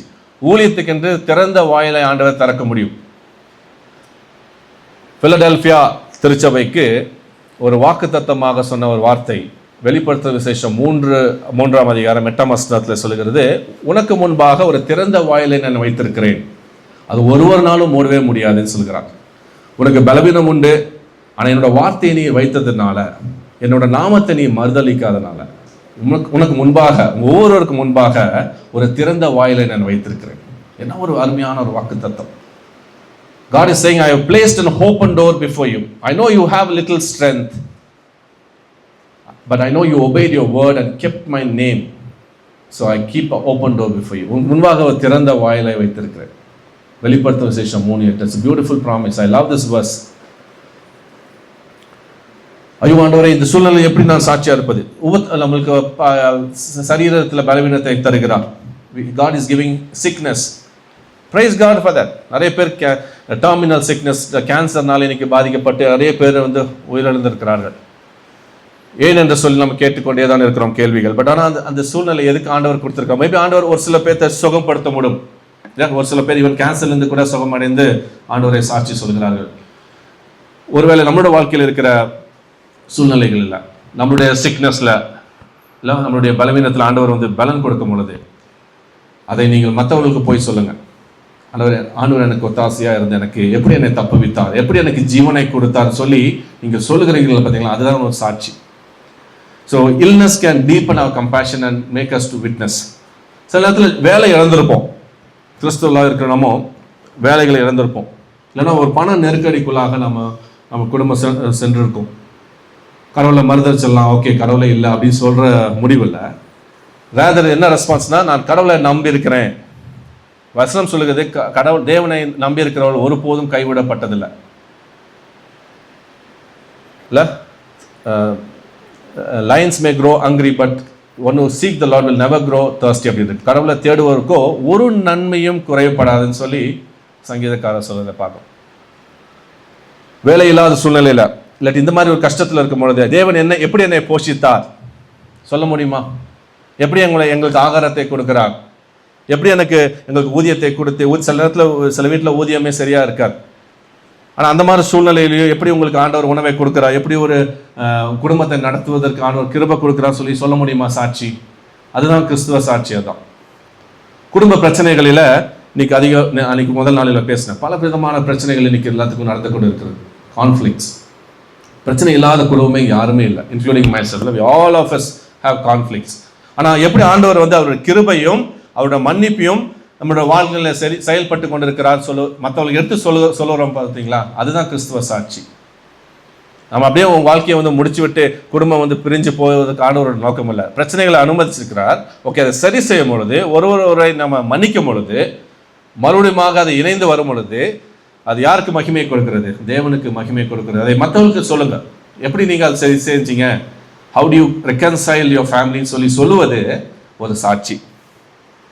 அப்புறம் மரணம், இல்லாட்டி நம்மளுக்கு டியராக இருக்கிறவங்கள நம்ம இழப்பது, த லாஸ் ஆஃப் டியர் ஒன்ஸ். நான் இந்த 3.5 மாதத்துக்கு முன்பாக என்னுடைய தகப்பனாரை நான் இழந்தேன். வேதனையாக தான் இருந்துச்சு. என்ன ஆண்டவரே, துக்கித்து இவ்வளோ நாள் கூட இருந்தோமே அப்படிலாம் சொல்லி அந்த உலகப்பரமான துக்கங்கள் இருக்க தான் செய்யுது. ஆனால் நம்மளுக்கு தேவன் கொடுக்குற பலன் என்னன்னா, உயிர்த்தெழுந்த நம்பிக்கை இருக்கிறனால அவர் சரியான ஒரு இடத்திற்கு தான் சென்றிருக்கிறார், ஒரு சேஃபான இடத்திற்கு தான் சென்றிருக்கிறார் சொல்கிற நம்பிக்கை நமக்கு இருக்கிறதுனால நம்ம பலன் அடைகிறோம். ஒரு 2 மாதங்களுக்கு அதுக்கப்புறம் எங்கள் தகப்பனார் தவறினதுக்கு அப்புறம் 2 மாதத்துக்கு அப்புறம் ஸ்கூலில் இருக்கும் பொழுது ஒரு மாணவனுடைய தகப்பனார் எங்கள் அப்பாவோட இன்னும் இளைய வயசு தான், அவர் தவறி போனதை நான் கேள்விப்பட்டேன். அந்த மாணவன் ரொம்ப துக்கித்து டிப்ரெஷனுக்குள்ளாக சென்று அவனால் படிப்பில் கான்சன்ட்ரேட் பண்ண முடியாத ஒரு 10th ஸ்டாண்டர்ட் ஸ்டூடெண்ட். அப்போ அந்த ஸ்கூலில் அனுப்புனாங்க, பிரதர் இந்த ஸ்டூடெண்ட்டை நீங்கள் பேச முடியுமா?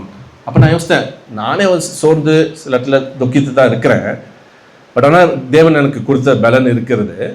அந்த சூழ்நிலையில் இன்னொரு நபர் அதே சூழ்நிலையில் வரும்பொழுது என்னால் தைரியமாக சொல்ல முடிஞ்சிச்சு. இல்லை, நீங்கள் ஆண்டவரை விசுவாசிக்கும் பொழுது ஆண்டவர் உங்களுக்கு அந்த பலன் அதை கடந்து வர உதவி செய்கிறார். அந்த அந்த இளம் வாலிபன்கிட்ட பல தடவை உட்காந்து பேச ஆண்டவர் உதவி செய்தார். கண்ணீரோடு என்கிட்ட பேசிகிட்டு இருந்தான். அப்போ கடைசியில் சொன்னேன், அந்த ஃப்ரெண்டை பார்த்து, அந்த ஸ்டூடெண்ட்டை பார்த்து சொன்னேன், இதே சூழ்நிலைக்குள்ளாக 2 மாதத்துக்கு முன்னாக நானும் வந்தேன். அதே ஹாஸ்பிட்டலில் தான் என்னோடய தகப்பனாரும் இறந்தார். அவருக்கு 47 இயர்ஸ், எங்கள் அப்பா 77 வயசு. மேபி கொஞ்சம் ஏர்லியாகவே உங்கள் அப்பா போயிட்டு ரொம்ப வருத்தம் தான் சார். அதுதான் சார் எனக்கு முடியல. கடவுளை நான் நம்பினேன், ஜீசஸ்ட்டு கூட ப்ரே பண்ணேன், ஜீசஸ் கூட எனக்கு ஆன்சர் பண்ணலை. அப்போ அந்த மாதிரி சூழ்நிலை இருக்கும் பொழுது நான் சொன்னேன், ஜீசஸ் பற்றியோ யாரை பற்றியும் நான் ஒன்றுமே பேசல. சொன்னேன், அவர் உங்களுக்கு ஆறுதல் தருவார், தொடர்ந்து ஜெபி, தொடர்ந்து நீ ஆண்டவரை பின்பற்று, அவரை விட்டு விலகிறாத, ஒரு நாள் அவர் தான் உனக்கு பதிலை கொடுப்பார் அப்படின்னு சொல்லி நான் அவனுக்கு மெல்லமாக சொல்லும் பொழுது he became all right after some time. அவனுடைய ப்ரெசன்ட் டென்த்தில் அவன் இருக்கான். ஸோ நம்மளுடைய சூழ்நிலைகள் ஆண்டவர் நமக்கு ஏன் உபத்திரவத்தையும் இந்த மாதிரி இழப்பை கொடுக்கிறார் என்றால், மற்றவர்களுக்கு நாம் அதை ஆறுதல் படுத்தும்படியாக நம்மளே ஆண்டவர் ஒரு கருவிகளாக நம்மளுடைய திருச்சபையிலும் சரி, நம்ம வேலை செய்கிற இடங்களெல்லாம் வைத்திருக்கிறார். Okay, so it opens the doors for ministry. Maybe நிறைய பேர் ஐயோ எனக்கு ஊழியமே இல்லையேன்னு சொல்லியிருக்கலாம். நீங்கள் இருக்கிற திருச்சபையில், நீங்கள் வேலை செய்கிற இடத்துல ஒரு உற்சாகப்படுத்துகிற ஊழியத்தை செய்யும்படியாக, கடவுள் கொடுத்த அந்த ஆறுதலை மற்றவர்களுக்கு நம்ம பகிர்ந்தளிக்கிறது ஊழியத்தை செய்யும்படியாக நம்மளை அழைக்கிறார். நிறைய பேர் இதை ஊழியமாக நம்ம நினைக்கிறதே இல்லை. பிரசங்கம் தான் ஊழியம், ஃப்ரண்ட்டில் நின்று பேசுகிறது தான் ஊழியம் நினைக்கிறோம். தனித்தாள் செய்கிற விதம், ஜெபிக்கிற ஒரு ஊழியம், இந்த மாதிரி ஒருத்தர் பர்னவா போல உற்சாகப்படுத்துகிற ஊழியத்தை ஆண்டவர் நம்மளுக்கு திருச்சபைக்கு கொடுத்துருக்கிறார், கிருபை வரமாக கொடுத்துருக்கிறார். இதை ஒரு சில பேர் நீங்கள் நல்லா செய்கிறவங்க இருப்பீங்க, உற்சாகமாக செய்யுங்க, அதை விட்டுறாதீங்க. அதை தொடர்ந்து மற்றவங்களை உற்சாகப்படுத்துகிற ஊழியத்தை தொடர்ச்சியாக நீ செய்யும்படியாக உங்களை உற்சாகப்படுத்துகிறேன். கடைசியுமாக 5ஆவதாக, மன உறுதியுடன் இருந்து உபத்திரவங்களை சகித்து கொள்ளுங்கள். மன உறுதியுடன் இருந்து உபத்திரவங்களை சகித்துக் கொள்ளுங்கள். Remain strong and endure suffering. Remain strong and endure suffering. 2 Timothy 2ஆம் அதிகாரம் 1-3 வசனங்கள். 2 Timothy chapter 2 verses 1-3.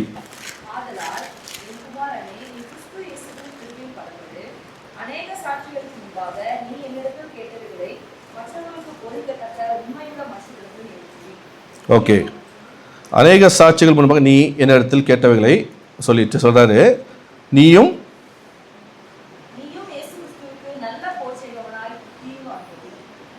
ஓகே. அது முதல் வசனம் தமிழ்ல, உன் குமாரனே நீ கிறிஸ்து இயேசுவில் உள்ள கிருபையில பலப்படு, பி ஸ்ட்ராங் அப்படின்றார். ஓகே, இங்கிலீஷ் பைபிளில் மேபி 1 இருக்கலாம் வர்ஸ், பட் இங்கே செகண்ட் வர்ஸ், முதல் வசனத்திலே பாருங்களேன் என்ன சொல்லுகிறது, நீ கிருபையில பலப்படு. ஓகே, நம்ம இந்த உபத்திரத்துக்குள்ளாக செல்லும் பொழுது நான் சொன்னேனே, வேற யாரும் நம்மளை பலப்படுத்த முடியாது, யாருடைய ஆலோசனைகளை நம்மளை பலப்படுத்தவே முடியாது, எந்த ஒரு புஸ்தகமும் நம்மளை தேற்ற முடியாது. மேபி ஆண்டோட வசனம் வேதம் நம்மளை தேற்றும், ஆண்டோடைய கிருபை நம்மளை தாங்கும். It is grace that makes us strong. Okay, 3ஆவது வசனத்தை வாசிங்க.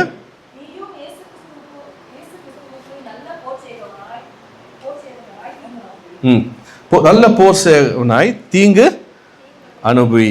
ஓகே, இங்கிலீஷில் I think 3rd verse endure hardship அப்படின்னு சொல்லியிருக்கு. endure hardship, கஷ்டத்தை சகித்துக்கொள். இல்லை, தெசலோனிக்கர் திருச்சபைக்கு பவுல் எழுதும் பொழுது 1 தெசலோனிக்கர் 1ஆம் அதிகாரத்தில் 3 காரியத்தை சொல்கிறார். ஃபெய்த், விசுவாசம், அன்பு, நம்பிக்கை.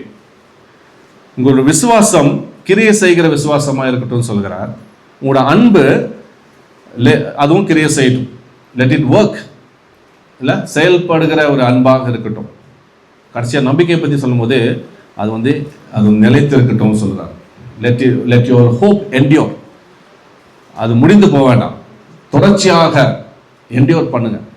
அது இந்த என்டியூரன்ஸை தான் ஆண்டவர் நம்மளுக்கு கொடுக்குறார் உபத்திரவத்தில். இந்த பாடுகள் எல்லாமே கொஞ்ச நாட்கள் தான். இந்த வாழ்க்கையில் உலகத்தில் வாழ்கிற இந்த கொஞ்ச நாட்கள் தான் நம்ம வாழ்க்கையில் தேவனை அனுமதிக்கிறார். ஆனால் எது நிரந்தரமாக இருக்கிறதுனா இந்த சந்தோஷத்தை ஆண்டவர் கொடுக்குறார் பார்த்தீங்களா, இந்த நித்திய சந்தோஷம். ஏன்னா தேவன் நித்தியமாக நித்தியவராக இருக்கிறனால, அவர் சர்வ ஆளுகை செய்கிறவராக இருக்கிறனால இந்த நித்திய சந்தோஷத்தை நம்ம வாழ்வில் திருப்தி செய்கிறார். அதனால தான் பவுல் சூழ்நிலைகளை பார்த்து அவர் பயப்படவில்லை. பிலிப்பியர் நிருபத்தில் அவர் சூழ்நிலைகள் எல்லாம் சாதகமாக இல்லை, ஒரு பிரிசன்லேருந்து சிறையிலேருந்து நீங்கள் சந்தோஷமாக இருங்கன்னு சொல்கிறது வந்து ஈஸி இல்லை. பட் ஆனால் அவர் வந்து கிறிஸ்துவுக்குள்ளே இருக்கிறனால, அவர் சூழ்நிலைகள் சாதகமாக இல்லாட்டி கூட நான் இயேசுக்குள்ளே இருக்கிறனால எனக்கு மிகுந்த சந்தோஷமாக இருக்குது, அதனால் நீங்களும் சந்தோஷமாக இருங்கன்னு சொல்லி அதிகமான வார்த்தையை பயன்படுத்துகிற ஒரு நிருபம் தான் பிலிப்பியர் நிருபம். You see, joy is irrespective of the circumstances. அது வந்து நம்மளோட endurance, நம்மளோட சகிப்பு தன்மையை வந்து கட்டி எழுப்புகிறது. அது கர்த்தருக்குள்ளாக எனக்குள்ள மகிழ்ச்சி, கர்த்தருக்குள்ளாக எனக்கு சந்தோஷம். லாஸ் இருக்கு, இழப்பு இருக்கு, பிரச்சனைகள் இருக்கு, ஆனால் கிறிஸ்துவுக்குள்ளாக எனக்கு வந்து சந்தோஷம் இருக்கிறது. கிறிஸ்துவுக்குள்ளாக எனக்கு ஒரு நம்பிக்கை இருக்கு. என்ன நம்பிக்கை? ஒரு நாள் நான் உயிர் தெழுவேன், ஒரு நாள் அவரை சந்திக்க போகிறேன், ஒரு நாள் அவரை முகமுகமாக நான் பார்க்க போகிறேன் என்ற ஒரு நம்பிக்கையை தேவன் நம்மளுக்கு ஒவ்வொருவருக்கும் கொடுக்கிறார். அது மட்டும் இல்லை, தேவன் அளவில்லாமல் அவருடைய கிருபையை அளிக்கிறார். God supplies grace. அது நம்மளுக்கு போதும். பவுலோட வாழ்க்கையில் என்ன பிரச்சனை இருந்துச்சுன்னு தெரியல.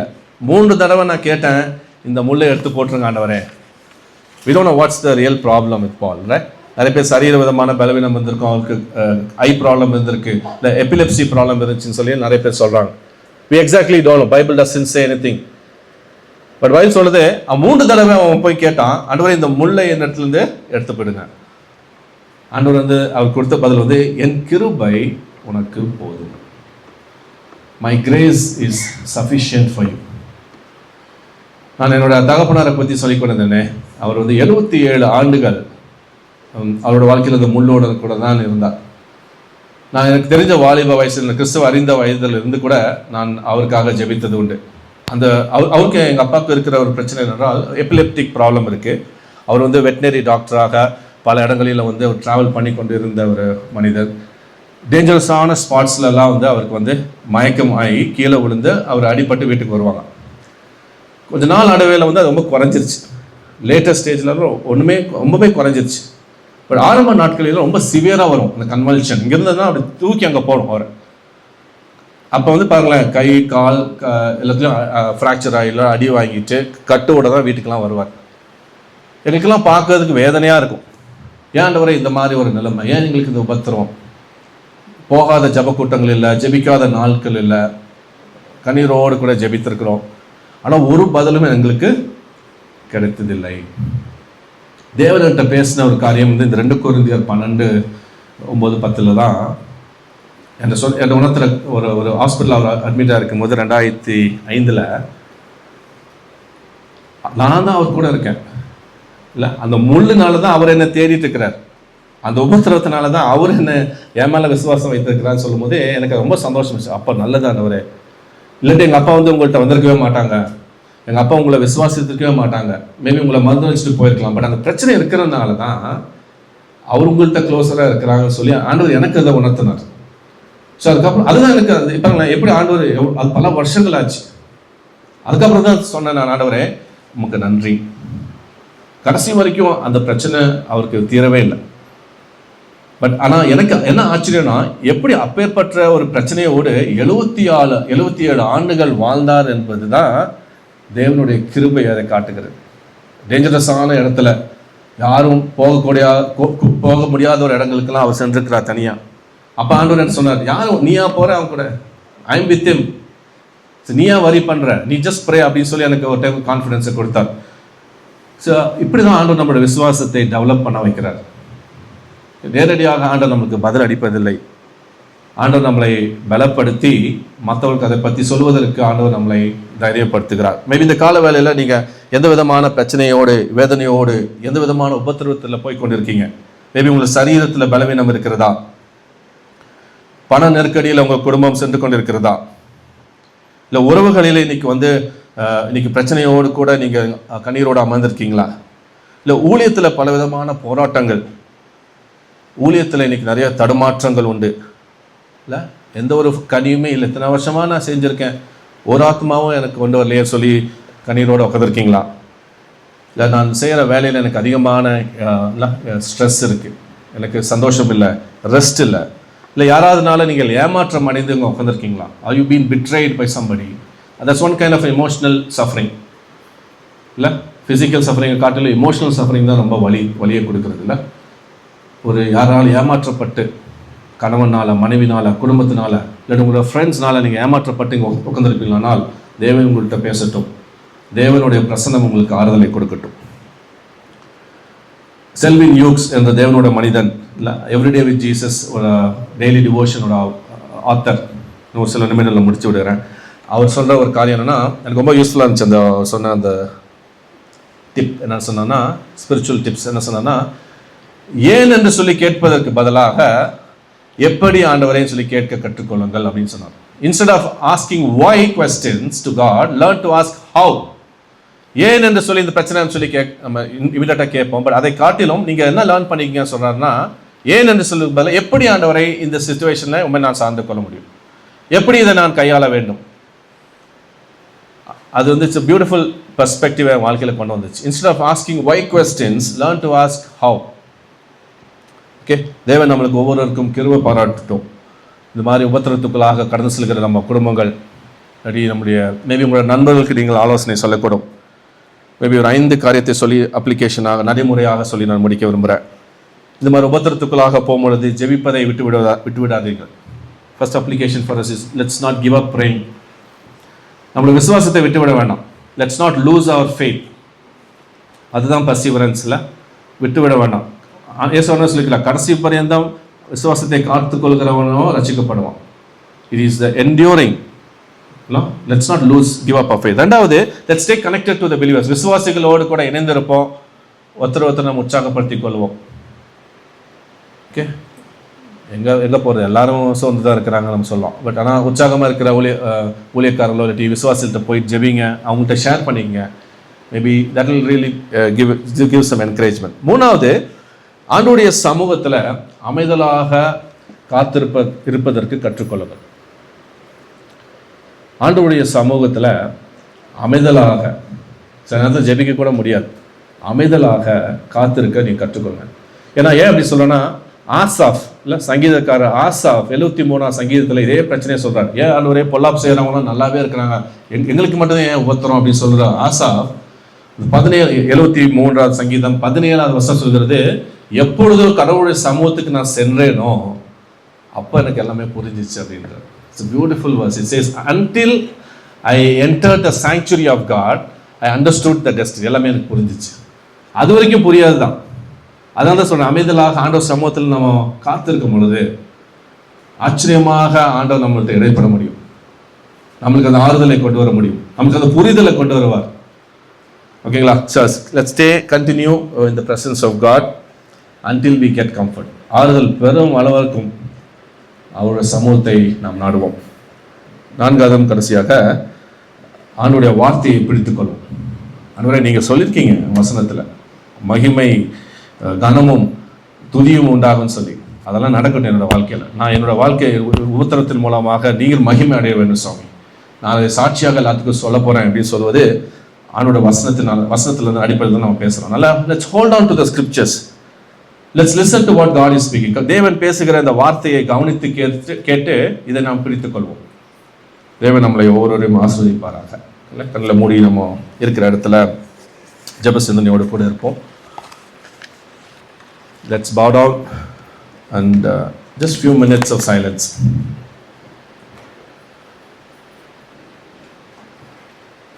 பல காரியங்கள் 2 நாட்களாக தேவன் நம்மள்கிட்ட பேசிக்கொண்டே தான் இருக்கிறார். இந்த நாளில் மறுபடியுமாக நம்ம வாழ்க்கையினுடைய சில பிரச்சனைகள், உபத்திரவங்கள், சோர்வுகள் தேவனுக்கு முன்பாக கொண்டு வாங்க. பதிலே இல்லை, இன்றைக்கும் நான் தடுமாறி கொண்டிருக்காண்டவர், என்னால் ஜெபிக்க கூட முடியல. உங்கள் கண்ணீரோடு அவர் சமூகத்துக்கு வாங்க, அவர் உங்களுக்கு ஆறுதல் படுத்துவார். அவரே நம்மளுடைய ஆறுதலாக இருக்கிறார்.